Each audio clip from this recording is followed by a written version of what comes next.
Hello and welcome to Broken Entertainment. Today, I'm going to do a mostly spoiler-free review of the comic book Rook 1 and also Rook issue 2 because they go together very, very well. And when I read them, I picked one up and I didn't put it down until I'd read through the other one. So these are from Ghost Machine through Image Comics, and I mean, the art, I've gone over Ghost Machine, the sample comic before, but the art in these continues to be phenomenal. I mean, you can see the cover here. Absolutely love these designs. I absolutely love the detail and just the layout of the cover itself. Really attention grabbing. You know, there are some comic covers that I'm like, but this one's really good. One of the better ones, I think, in my collection. Reviewing these online, but I do own all of them. I also have Geiger and I have Redcoat that I need to read as well, which will also get reviews along with Dynamite's Thundercats issue, I believe it's 3, that will also get a review in time. The art, one of the things I really like about these, the art is great on the cover and it's great on the inside. You know, a lot of times through mainstream comics, you can get a comic that has phenomenal cover art, and then you start reading it, and it's a different artist, it's a different style, and a lot of times it's a different level of quality, right?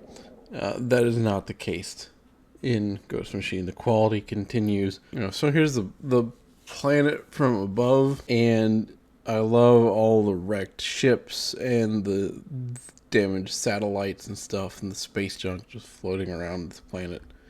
So it talks about it was colonized in the year 2159, and the Earth engine failed in 2170, and evacuation was done in 2171. The thing about this planet is it's dying, right? It was artificially engineered. The planet itself was artificially engineered. The environment was artificially engineered, and the giant space engines that allowed that to happen, the Earth engine, from what they call it, has failed. People have been evacuated, but it's kind of a post-apocalyptic wasteland.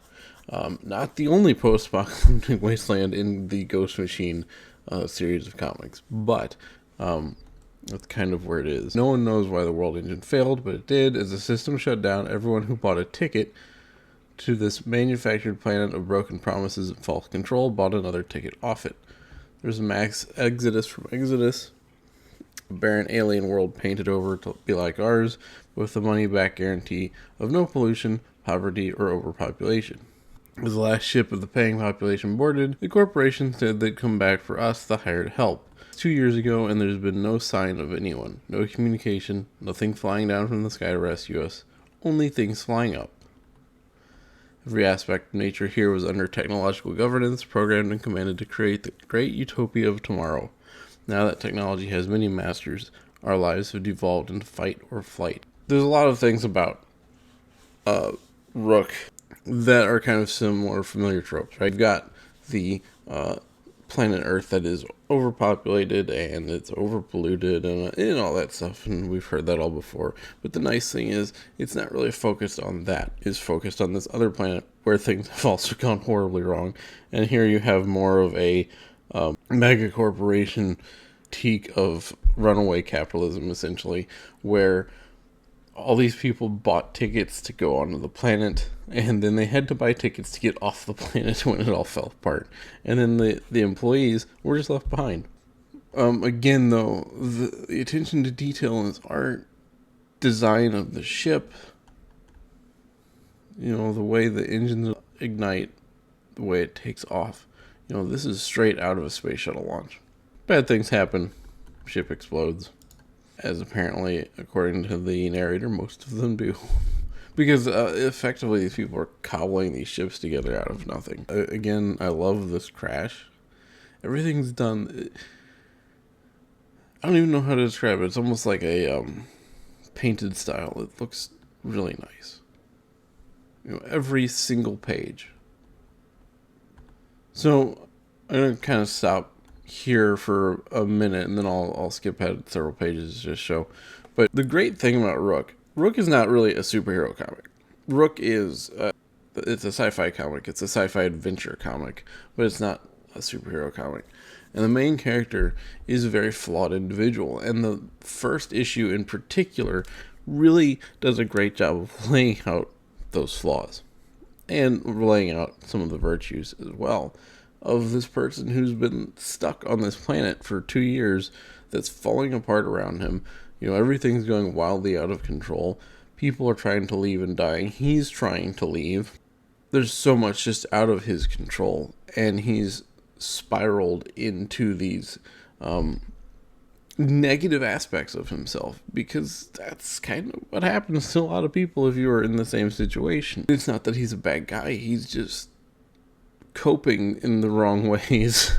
And you'll see later in the book, he's scavenging from all these abandoned hubs where people lived, and he's taking alcohol because he's an alcoholic.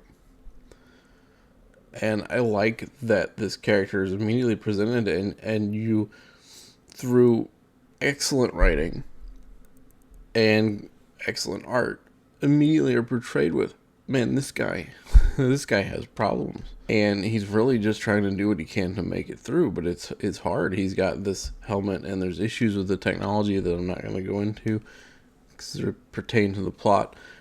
And there's issues with him. He's alone aside from this one friend he has, and he's dealing with wildlife that's running out of control. He's dealing with an environment that's literally dissolving around him, and he feels like there's no hope other than to get off the planet. And he's been trying to cobble together a spaceship, and he's watching every day. You see it in this comic. In the beginning, he's watching every day as other people like him do the same thing, go through the same steps, and a lot of them crash and die. So he's trying to cobble his ship together and get out, but at the same time, he's worried it's going to kill him. And he's dealing with this technology issue, and that has real impacts on the character, and they set it up immediately. And some of the ways they set it up are visual. They don't show, he doesn't tell you. He does tell you a little bit. He's like, I drank to deal with this issue. But the extent of the drinking is shown. It's in detail of the art. It's showing him going from hub to hub. And at first, when you're looking at the panels, like, okay, so he's spray painting a red X on all the ones he's been to. And there's hundreds that he's been to. And the only thing he takes from each and every one of them is alcohol. So immediately you're dealing with a guy that's behaving in a very realistic way, given the situation that he's in. And this is just a great shot of the character. This is a great example. Look at this art. The vehicles, the backgrounds, the detail in the collapsed train, everything's just so well done. And again, they're going hungry. This was a lake, a deep lake. Look, this tree was underwater. This was a deep lake with a significant bridge over it. And now it's a dirt bed. That's the kind of thing he's dealing with. And it shows it visually, and it tells you a little bit about it. But it does a lot of it just through showing you visually. Look at the dead fish. That's the kind of thing that repeats itself through both of these issues.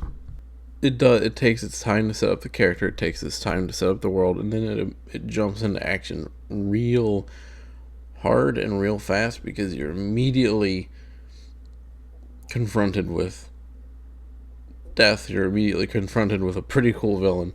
You get flashbacks of his life on Earth. This villain. I mean, look at these bears.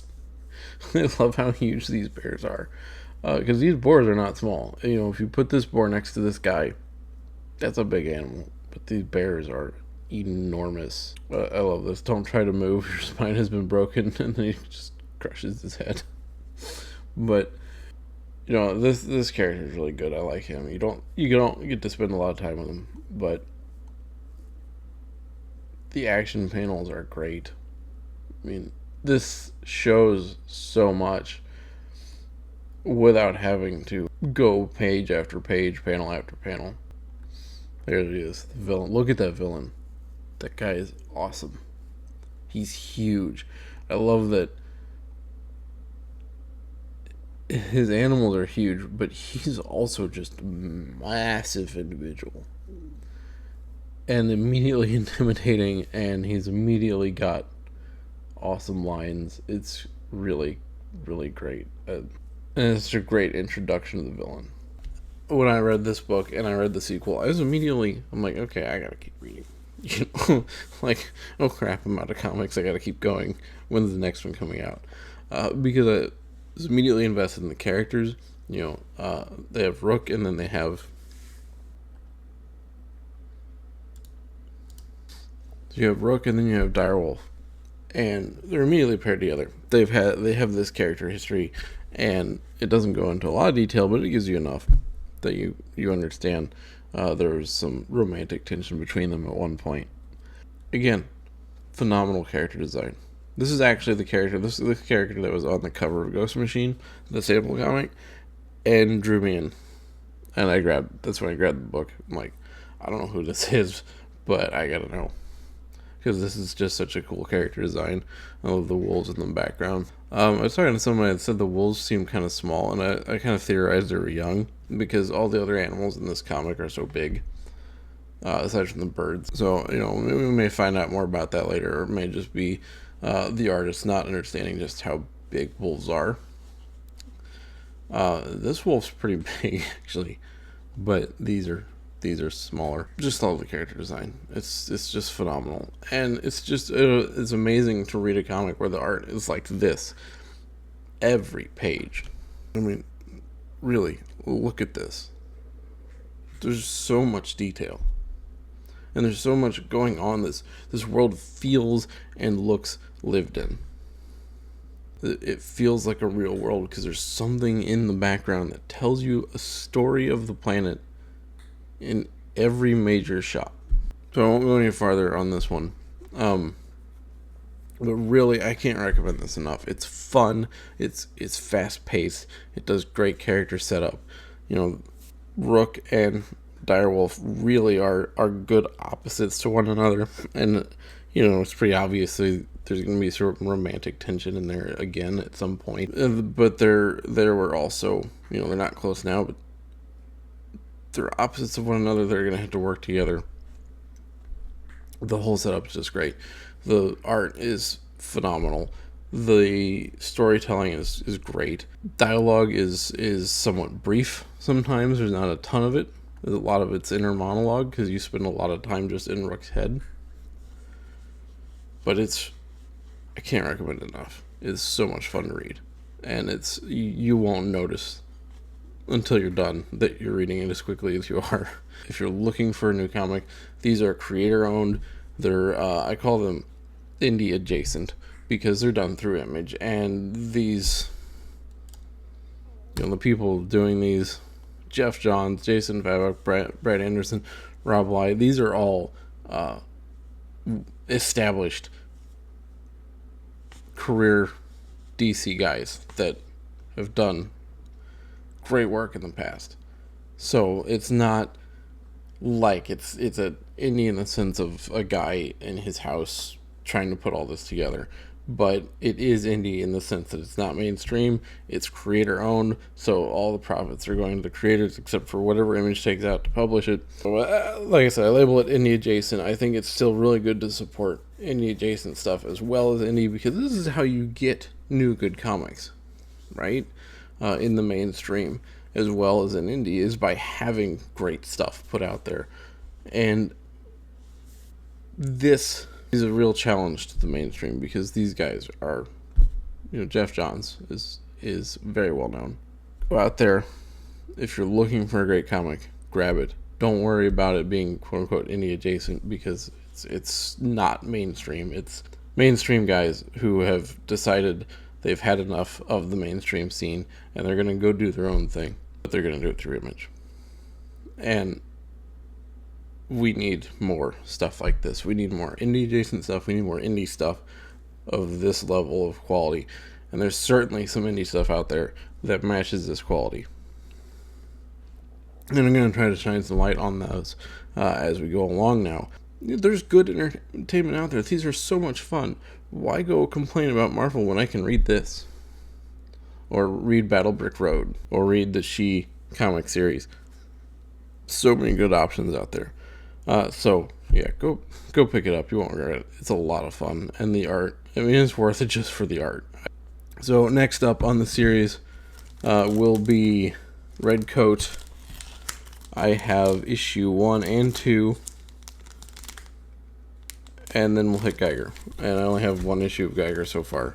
But the interesting thing about Ghost Machine, they're very different in pacing, and they're very different in some of the art. It's different, the art style, even though you might have some of the same guys.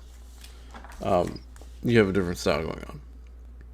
And I really like that each setting within Ghost Machine, if I'm saying that right, each setting within Ghost Machine has its own art style, as well as its own storytelling style, so you're given a whole bunch of different options.